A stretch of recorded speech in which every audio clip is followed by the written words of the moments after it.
রাধে রাধে। আজ শ্রীমতী রাধারানীর লীলামৃত পার্ট 30। কিভাবে রুক্মিণী মাতাকে শ্রীমতী রাধারানী কৃপা করলেন সেটা আপনাদেরকে লীলার মধ্যে শোনাবো। আর একটা অনুরোধ রইল, ভিডিওটা সম্পূর্ণ শুনবেন। অধুরা ভিডিও কিন্তু এই যে সম্পূর্ণ লীলারসটা আপনাকে সম্পূর্ণ রস আস্বাদন করতে অসমর্থ হবে। অতএব ভিডিওটা অধুরা দেখবেন না, ভিডিওটা সম্পূর্ণ দেখবেন। ঠিক আছে? রাধে রাধে। আসুন, এটা আপনাদেরকে শ্রীমদ্ ভাগবত মহাপুরাণের যে পঞ্চম বেদ, সেখানে সুখদেব মহামুনি পরীক্ষিতকে আমাদের রুক্মিণী মাতার সঙ্গে শ্রীকৃষ্ণের সংবাদ, আর তার সঙ্গে জড়িত আছে শ্রীমতী রাধারানীর কৃপাদৃষ্টি। এক সময় যখন শ্রীদামার অভিশপ্ত পেয়েছিলেন শ্রীমতী রাধারানী আর আমাদের প্রাণ গোবিন্দ, 100 বছরে বিয়োগ, সেটা হয়েছিল কোথায়? গোলক বৃন্দাবনেতে। এর লীলা প্রসঙ্গ নিশ্চয় আপনারা জানেন, আর যদিও না জানেন তো প্রসঙ্গটা আপনাদেরকে কোনো এক সময় তুলে ধরব। তো এই ধরাধামেতে শ্রীমতী রাধারানী আর প্রাণ গোবিন্দ যে বৃন্দাবনেতে ছিলেন 11 বছর 56 দিন। তারপরে মথুরা লীলা শ্রীকৃষ্ণ করেছিলেন, তারপরে দ্বারকা লীলা প্রত্যাবর্তন হয়েছিল। সেখানে শ্রীকৃষ্ণের 16,108টা পটরানী ছিলেন। তাহলে এত পত্নী থাকার সত্ত্বেও শ্রীকৃষ্ণ একদিন তার নিজ মহলে ধ্যানস্থ অবস্থায় কি যেন একটা চিন্তা করছিলেন। শুধু একদিন দুদিন নয়, প্রতিদিন যখন রাজকার্য, গৃহ কর্মকার্য সম্পূর্ণ হয়ে যায়, তখন একান্ত শ্রীকৃষ্ণের কক্ষেতে ধ্যান করেন, অর্থাৎ চিন্তন করেন। তো রুক্মিণী মাতা, সত্যভামা, জাম্বতী, কালিন্দী, সত্যা, লক্ষ্মণা, ভদ্রা ইত্যাদি আরো যত সব পটরানী ছিলেন, সর্বদাই এই রূপটা দর্শন করতেন। একদিন রুক্মিণী মাতার মনে প্রশ্ন এসেছিল যে শ্রীকৃষ্ণ ধ্যানস্থ অবস্থায় চিন্তা কার করে থাকে? কারণ এই প্রশ্ন স্বাভাবিক। অনন্ত কোটি ব্রহ্মাণ্ডের মালিক শ্রীকৃষ্ণ, উনি আবার কার চিন্তা করে থাকেন?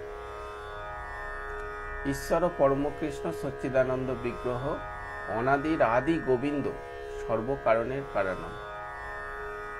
উনি অনাদি, আদির গোবিন্দ। ওনার অনন্ত জন্ম, অনন্ত রূপ, অনন্ত লীলা, অনন্ত গুণ, অনন্ত মাধুরী। তো উনি হচ্ছে একদম অনন্ত কোটি ব্রহ্মাণ্ডের মালিক শ্রীকৃষ্ণ। ঋগ্বেদে বলেছে না, পূর্ণমদ পূর্ণমিদং পূর্ণাতি পূর্ণমদচ্যতে পূর্ণাশ্চ পূর্ণমাদায় পূর্ণমেবাবশিষ্যতে। উনি পূর্ণ। উনি আবার কার ধ্যান করে থাকেন? এই প্রসঙ্গ যখন রুক্মিণী মাতা চিন্তা করলেন, তখনই আমাদের নারদ মুনির আগমন হল দ্বারকাধীশ নগরীর মধ্যে। তো ওনার সর্বদাই মুখেতে নারায়ণের নাম সংকীর্তন লেগেই আছে। নারায়ণ নারায়ণ, শ্রীমান নারায়ণ নারায়ণ। তো রুক্মিণী মাতার কাছে যখনই তার কক্ষেতে প্রবেশ করলেন, তো দেখলেন যত পটরানী একত্রিত হয়ে শ্রীকৃষ্ণের দিকে দর্শন অবলোকন করছে। আর নারদ মুনি সেই স্থানে আসা মাত্রই রুক্মিণী মাতা নারদ মুনিকে প্রণাম করলেন এবং নারদ মুনিকে বললেন যে মুনিবর, আপনি এসেছেন সঠিক সময়। তো এর জন্য আপনাকে অশেষ কৃপা, অশেষ ধন্যবাদ। কারণ কোনো গৃহেতে যদি আচানক কোনো সাধু সন্ত এসে থাকে, যারা ভগবান প্রিয়াসী ভগবত প্রেমিক ভক্তর কথা বলছি, তো আবার ভাববেন হয়তো অন্য ব্রাহ্মণরা, এমনও ব্রাহ্মণ আছে তারা আবার গৃহে এলে অনেক রকমভাবে সব এখনকার যুগ অনুপাতে চুরি চামারিও করে। সেসব কথা আমি বলছি না। যেগুলো ভগবত প্রেমিক মহান পুরুষ, তারা আচানক এসে গেলে জানবেন আপনার সৌভাগ্যের দ্বার খুলে যায়। তো রুক্মিণী মাতা কাছে এই ঘটনা ঘটেছে। তখন মুনিবার যেই না আসলেন, তো রুক্মিণী মাতা তাকে প্রশ্ন করলেন, মুনিবর, আমার মনের সংশয় আপনি দূরীভূত করুন কৃপয়া। কি মনের দূরীভূত? না, শ্রীকৃষ্ণ হচ্ছে অনন্ত কোটির ব্রহ্মাণ্ডের মালিক। তো ইনি আবার কার চিন্তন করে থাকেন? আমরা সব চিন্তা করি, গোবিন্দের চিন্তা করি। তো এই কথা বলতে নারদ মুনি মনে মনে বিস্মিত হয়ে গেলেন। তাই তো, শ্রীকৃষ্ণ হচ্ছে সচ্চিদানন্দ বিগ্রহ, উনি হচ্ছে সচ্চিত আনন্দ রূপে রয়ে থাকেন, ঘনশ্যাম রূপে রয়ে থাকেন। তো শ্রীমদ্ ভাগবত মহাপুরাণে তাকে সচ্চিদানন্দ রূপায় বিশ্বৎপত্তাদি হেতবে তাপত্র বিনাশায় শ্রীকৃষ্ণায় বয়ং নমঃ। উনি সচ্চিত আনন্দ রূপে সর্বদাই নিমগ্ন হয়ে থাকেন। এদিকে ভাগবত গীতাই বলেছে, মত পরতরং নন্নাথ কিঞ্চিদস্তি ধনঞ্জয়া মই সর্ববিতং সূত্রে মুনিগণা ইব। বলছে আমার থেকে বড় আর কেউ নেই। গীতাই বলছে, মত পরতরং নন্নাথ কিঞ্চিদস্তি ধনঞ্জয়া। হে অর্জুন, আমার থেকে সর্বশ্রেষ্ঠ আর কেউ নেই। মই সর্বমিদং সূত্রে মুনিগণা ইব। যেমন মুক্তোর মালা একে অপরের সঙ্গে পরস্পর সুসজ্জিত হয়ে থাকে একটা কার উপর? ধাগার উপর। ঠিক আমার থেকে যত দেবী দেবতা, ব্রহ্মাণ্ড, যত কিছু চরাচর জীবকুল প্রাণীকুল সব আমার থেকেই সৃষ্ট হয়েছে। হে ধনঞ্জয়, মত পরতরং নান্নাথ কিঞ্চিদস্তি ধনঞ্জয়। আমার থেকে সর্বশ্রেষ্ঠ আর কেউ নেই। সেই জন্য নারদ মুনি এই কথা জানতে পেয়ে তখন বললেন, নিশ্চয়ই যার চিন্তা করছে আমি একটুখানি তার কাছে গিয়েই দেখা যায়। তো নারদ মুনি তার কাছে গেলেন, কিন্তু কিছুই বুঝতে পারলেন না। ধীরে ধীরে সেই কানটা, কর্ণপাতটা যখন তার হৃদয়ের মধ্যে, হৃদয় বলতে মানে বুকের মধ্যে,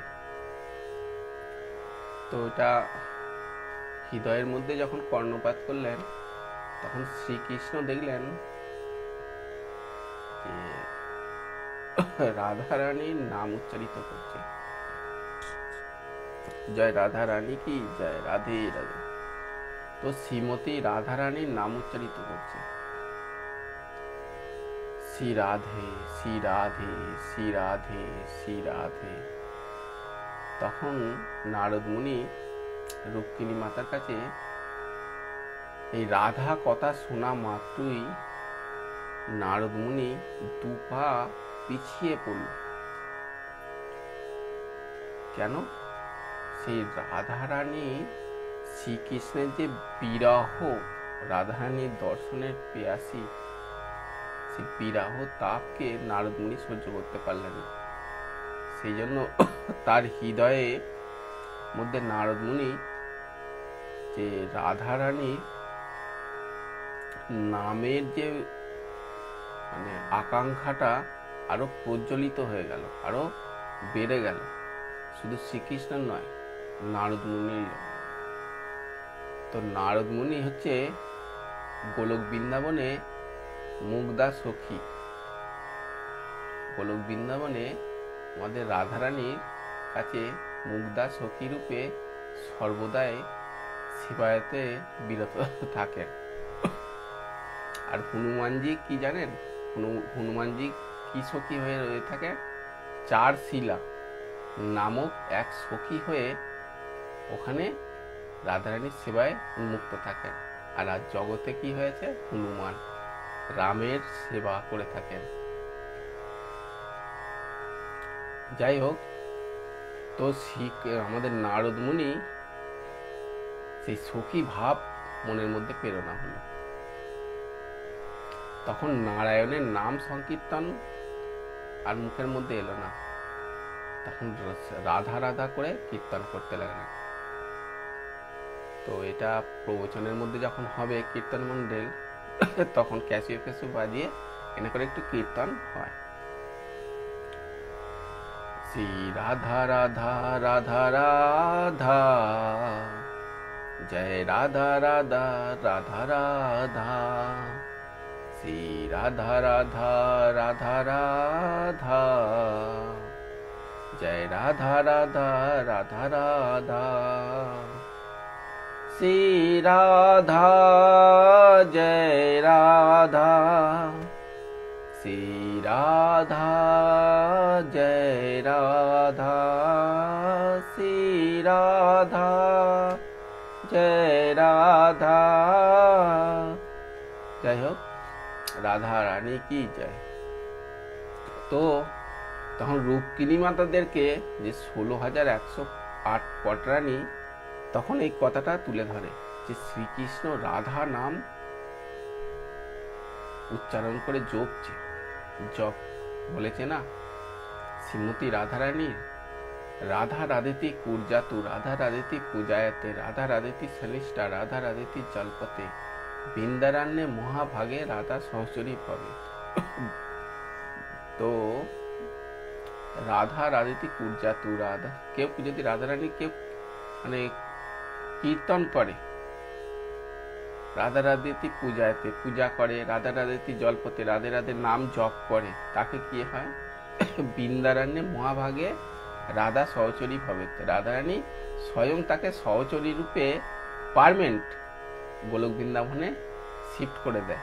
সেই জন্য আমরাও সর্বদাই রাধা রাধা নাম জপ করছি, সেই আশায় গোলক বৃন্দাবনে আমরা পুরো পার্মানেন্ট হয়ে যাব। একটা কোনো চাকরি করলে দেখবেন যতক্ষণ না পার্মানেন্ট হচ্ছে না, স্কুল মাস্টারই হোক কোনো একটা চাকরি পার্মানেন্ট হচ্ছে না, তখন তার মনটা ঠিক খুশি না। যখন পার্মানেন্ট হয়ে যাবে মনটা খুশি, সরকারি চাকরিতে পার্মানেন্ট হয়ে গেলাম, স্কুলে টিচার পার্মানেন্ট হয়ে গেলাম।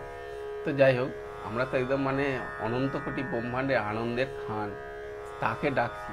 আরও তো খুশি, অনন্ত মানে কোটি খুশির ব্যাখ্যান করা যাবে না। যাই হোক, তো রুক্মিণী মাতা তখন এই রাধা রানীর কে সেটা তখন বিস্তারপূর্বক নারদ মুনিকে জানতে চাইলেন। তখন বললেন যে এইটা জানতে গেলে, রাধারানীর ব্যাখ্যান করতে গেলে একমাত্র শ্রীকৃষ্ণই সেই সম্পূর্ণভাবে রাধারানীর কে বলতে পারবে। এই প্রশ্ন একবার ঋগ্বেদে বলেছিলেন যে তসমাৎ রাধিকা উপাসতে, এ রাধা কে? তখন ঋগ্বেদ শুধুমাত্র বলেছিলেন রাধা মাধব হরি, মাধব নৈব রাধা। সেখানে বলে দিলেন রাধা আর মাধব দুই একই তত্ত্ব, কিন্তু সম্পূর্ণ তার মন ভরল না। সামবেদ তখন বলল, আমি বলছি শুনে নি।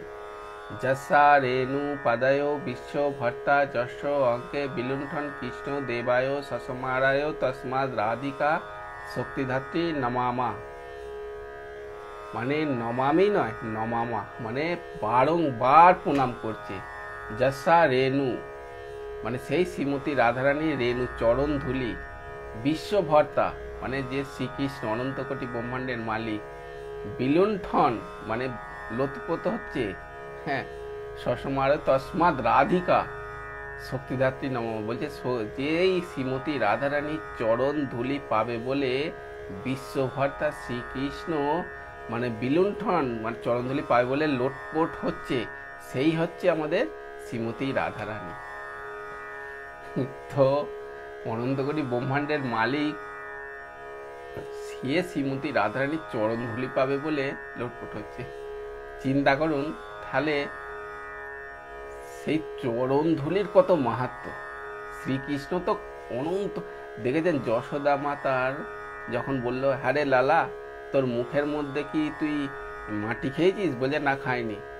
বলছে তাহলে মুখ খোল। মুখ খুলে দেখলো এই ছোট মুখের মধ্যে মানে পৃথিবী যত অতল বিতল সুতল তলাতল, এই ভুবলোক জনলোক তপলোক, এই 14টা ভুবন তো ছাড়ুন, কোটি কোটি ব্রহ্মাণ্ড তার মুখমণ্ডলের মধ্যে দেখা গেছে। সমুদ্র, পর্বত, এমনকি যশোদা মাতা তার লালাকে মানে দেখতে চাইছে মুখের মধ্যে, সেটাও পর্যন্ত দেখাচ্ছে। তার মানে কত বিশাল। আমাদের মাথা ফেল, ঠিক আছে, সেজন্য বুদ্ধি লাগাতে আমাদের মহারাজজি মানা করে। শুধু আমরা শুধু তার মিঠাসটা গ্রহণ করব, তার অনন্ত কোটি কোটি ব্রহ্মাণ্ডের পেছনে মানে যেতে মানা করে। যাই হোক,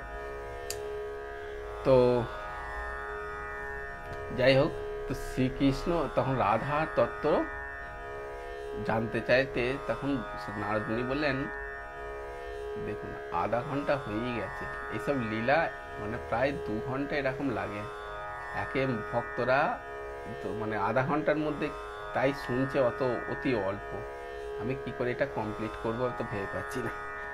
যাই হোক, এই রসাস্বাদনগুলো কমে যায়, কি আর করা যাবে। ভক্তরা এখন 1 ঘন্টা 2 ঘন্টার ভিডিও যদি আমি ছাড়ি পোস্ট করি, আর শুনবেই কি সন্দেহ। যাই হোক, রাধে রাধে। তো তখন নারদ দুঃখিনী মাতা এই কথা বলতেই তো শ্রীকৃষ্ণ নারদমুনি বললেন শ্রীকৃষ্ণই হচ্ছে বলতে পারবে। তখন লীলার ছলে সেই সময় 100 বছর পূর্ণ হয়, আর শ্রীকৃষ্ণ যে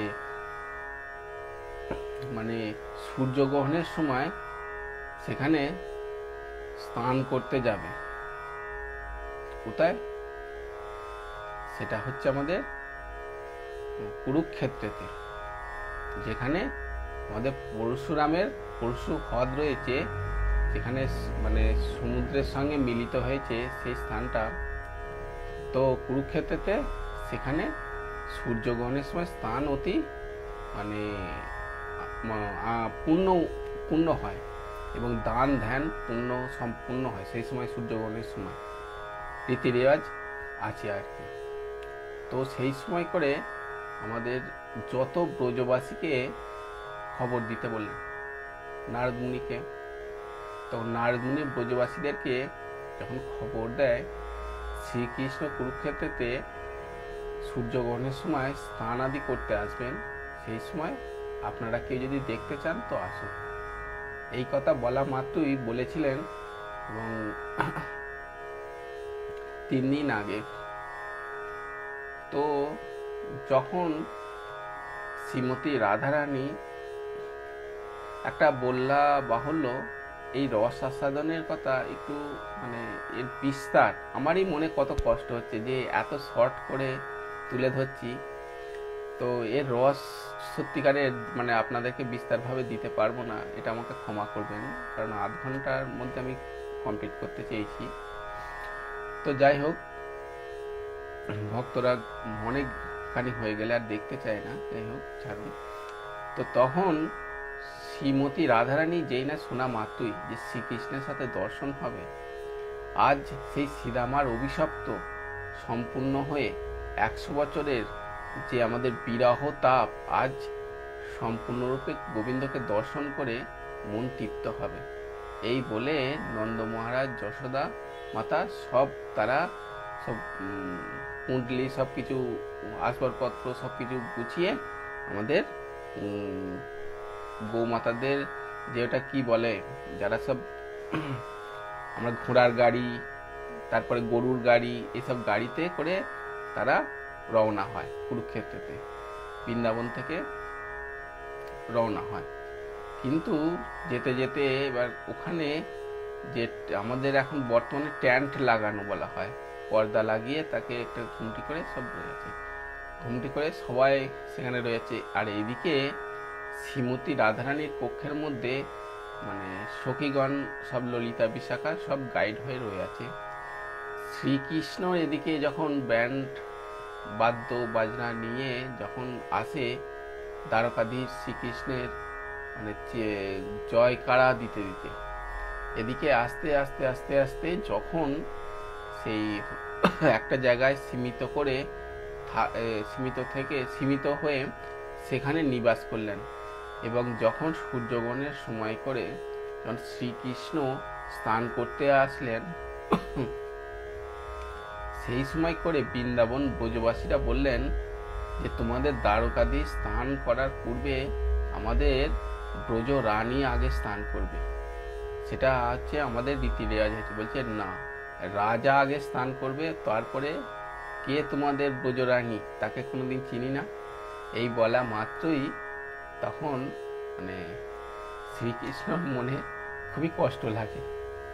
তখন গোবিন্দ আমার শ্রীজির কথা চিন্তা আসলেন, এবং শ্রীজির কথা চিন্তা করতে করতে তার নয়ন থেকে এতই অশ্রু নির্গত হয়, তখন তাকে আর তারা নদীতে স্নান করার প্রয়োজন বোধ করলেন না, সারা অঙ্গের মধ্যে অশ্রুতে স্নান হয়ে গেলেন। যাই হোক, তখন শ্রীজি আমাদের যেই না আসলেন, তো তখন শ্রীজিকে স্নান আদি করানোর পরে গৃহের মধ্যে নিয়ে যায়। আর সে সময় দ্বারকাধীশ সেও স্নান আদি করলেন। এবার দ্বারকাধীশ তার মাতার সঙ্গে যশোদা মাতা এবং নন্দ মহারাজ দর্শন করতে গেলেন। কিভাবে? সেইটাও বিরহ। এক সময় যশোদা মাতা তার পতিদেবকে লাঠি নিয়ে চারিদিকে খুঁজতে লাগে যে কানাইকে দেখেছো গো, কানাইকে দেখেছো? এবার হাজারো সব দাস দাসী দ্বারকাধীশ নগরীর মধ্যে অনেক সব দ্বারকা সব এরা সব প্রজারা সব চারিদিকে ঘুরছে, তো সেখানে কানাই বলে কোনো ব্যক্তি আছে কিনা তাদের জানাই নেই। তো যাই হোক, যশোদা মাতা এবং আমাদের নন্দ মহারাজ সারা দিন ধরে খুঁজছে। আর তখন কিছু প্রজাদের মধ্যে এক প্রজা সৈন্য কানাইয়ের কাছে বলে, দ্বারকাধীশ, এক বৃদ্ধ মাতা আর পিতা সারা দিন ধরে আমরা যেখানে নিবাস করেছি সর্বক্ষণ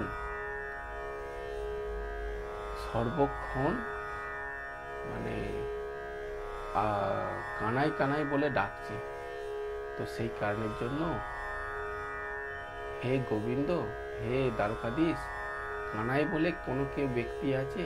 যেই না শুনলো আমাদের শ্রীকৃষ্ণ কানাইয়ের নাম শুনতেই তখন ভাবলো এ তো আমার মাতা পিতা আমাকে আদর করে ডাকতো। এই না বলা মাত্রই তখন সে ধারকে ছুটে গিয়ে সেই সৈন্যর সাথে গিয়ে আমাদের যশোদা মাতা নন্দ মহারাজকে আছাড় খেয়ে চরণে করে ফুটফুট করে ক্রন্দন করতে লাগলেন। প্রণাম করতেই তখন দ্বারকাধীশ শ্রীকৃষ্ণ তাদেরকে তার মানে মাতা যেই না আলিঙ্গন করলো, করা মাত্রই তার কোমরে হাত দিতে লাগলো। বলছে, মাতা তুমি এরকম কোমরে হাত দিচ্ছ কেন? বলছে লালা তোকে আমি মানে বন্ধনে উৎখুলে বন্ধনে তোকে আটকে রেখেছিলাম, আর দড়ি দিয়ে বন্ধনে বেঁধেছিলাম বলে তোর বহুত কষ্ট হয়েছে না, আর সেই জন্যই তুই আমাদের কাছ থেকে চলে গেলি। এই দর্দনাথ কথা শুনে না মানে শ্রীকৃষ্ণ আর থাকতে পারেনি। শ্রীকৃষ্ণ তখন বললেন যে মাতা, এই জগতে এমন কেউ নেই যে তোমার লালাকে বাঁধতে পারবে, একমাত্র তুমিই পারবে, তোমার প্রেমেতেই আমি বশীভূত হয়েছি। এই বলে কথোপকথন হয়। তো তারপরে শ্রীকৃষ্ণ রাধারানীর সঙ্গে দর্শন, ব্রজবাসীদের সঙ্গে দর্শন, দ্রৌপদী, ভীম, অর্জুন এনাদের সঙ্গে সব কিছু দর্শন আদি ইত্যাদি কথোপকথন একে অপরের সঙ্গে হয়। এবং শ্রীমতী রাধারানীর সঙ্গে যখন শ্রীকৃষ্ণের বার্তালাপ হয়, তো সেই কথা তো উল্লেখ পরিপুষ্টভাবে প্রকট হয়নি, তবে এই জিনিসটা যখন শ্রীকৃষ্ণ তবে রাধারানী একটা কথাই বলেছিলেন শ্রীকৃষ্ণকে, যে সেই বৃন্দাবনের শ্রীকৃষ্ণ আমি দেখতে চাই, এই দ্বারকাধীশ, এই রাজবেশ আমি দেখতে চাই না। এই কথা বলা মাত্রই তো শ্রীকৃষ্ণ তখন একটা রূপ হয়ে একটা রূপেতে দুটো রূপ হয়ে গেলেন। কেন না, যখন প্রত্যাবর্তন হবে তখন শ্রীকৃষ্ণ বৃন্দাবন সেই রূপেই চলে যাবে। যেমন গোয়ালা রূপে উনি ব্রজবাস বৃন্দাবন থেকে মথুরায় চলে গিয়েছিলেন। আর এদিকে রূপকিনী মাতা জানতে চাইলেন, প্রভু আমি শ্রীমতী রাধারানীকে দর্শন করতে চাই।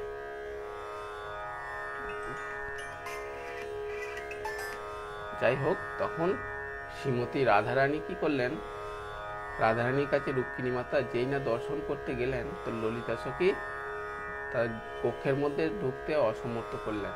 আর এদিকে যখন সে কি করলেন, কানাইয়ের কাছে এসে বললেন, হে দ্বারকাধীশ, হে পতিদেব, আমি রাধার কাছে দর্শন করতে গেলাম, কিন্তু দর্শন দিতে আমাকে অসমর্থ করলো, আমাকে চলে যেতে বললো। বলছে তুমি একটু দুধ নিয়ে যাও। সে তখন দুধ নিয়ে যাও আর বলবে যে এই দুধটা আমি পাঠিয়েছি।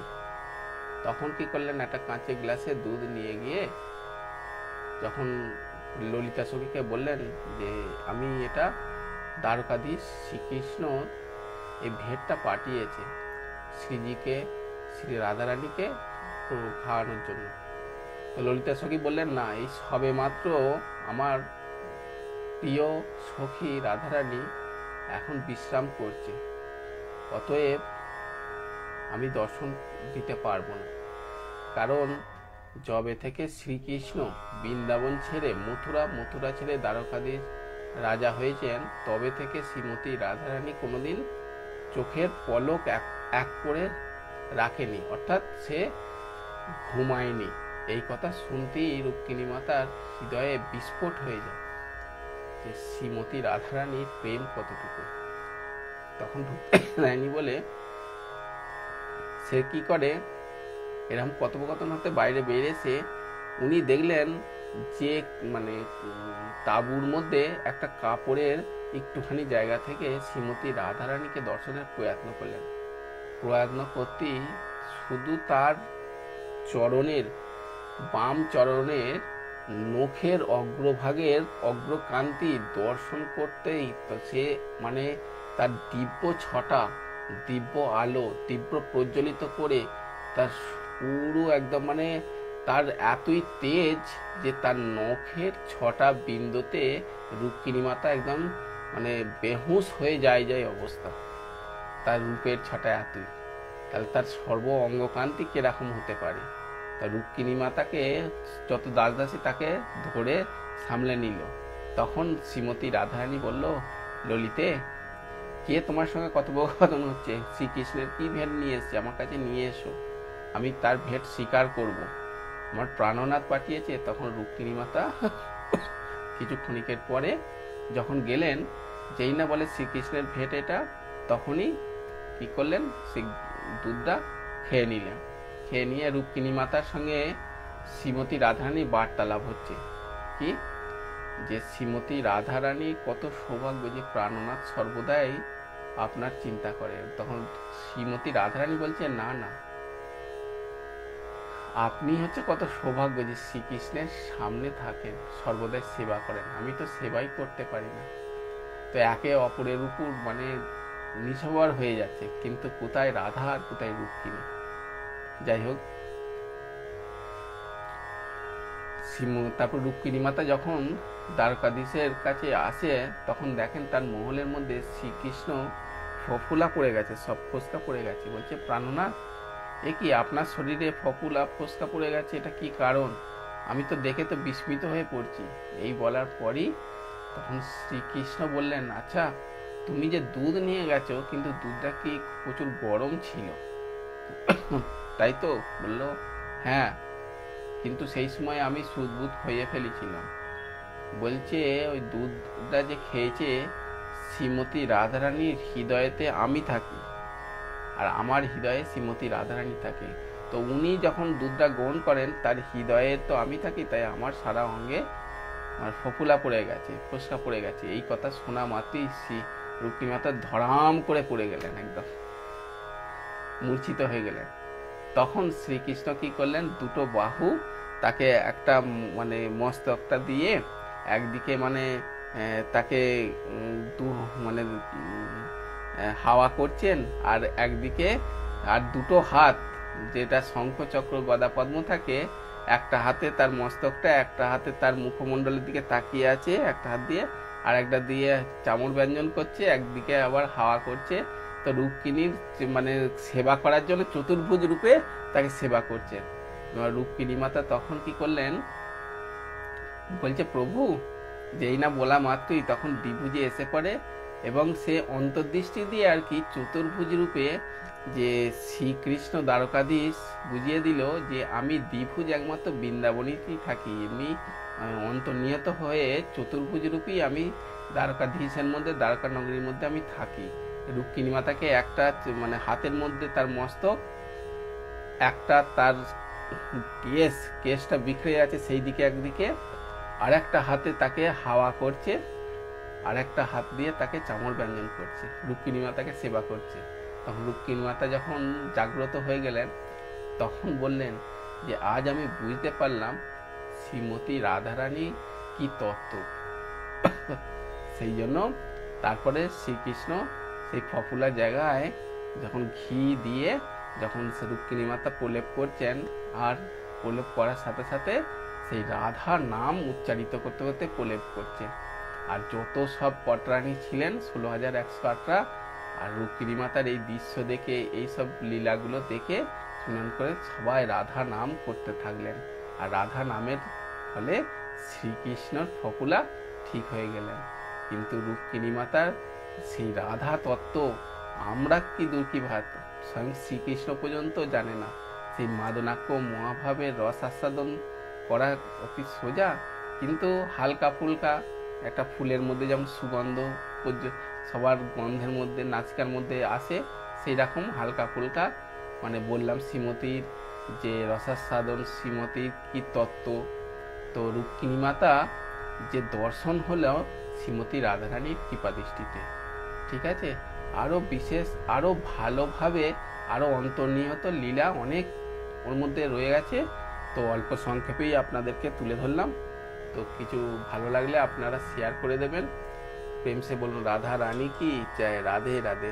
আজ রুক্মিণীকে যেমন শ্রীমতী রাধারানী কৃপা করলেন, তাকে দর্শন দিলেন, তার রুক্মিণী মাতার মানে লুকিয়ে দেখলেন একটা তাঁবুর একটা পর্দা থেকে, যে তার নখার বিন্দ মানে অনন্ত সূর্য, অনন্ত কোটি কোটি সব তার সূর্যের তেজ রশ্মি রুক্মিণী মাতা সহ্য করতে পারলেন না। রাধারানী কৃপা করলেন বলেই রুক্মিণী মাতা দর্শন করতে পারলেন। সেই রকমভাবেই আমরাও প্রার্থনা করি শ্রীজির কাছে, যেন আমরা সদা সদা যেন শ্রীজি আমাদেরকে সেবায়তের জন্য যেন গ্রহণ করে থাকেন। ঠিক আছে, প্রেম সে বলুন রাধা রানী কি জয়, রাধে রাধে, রাধে রাধে।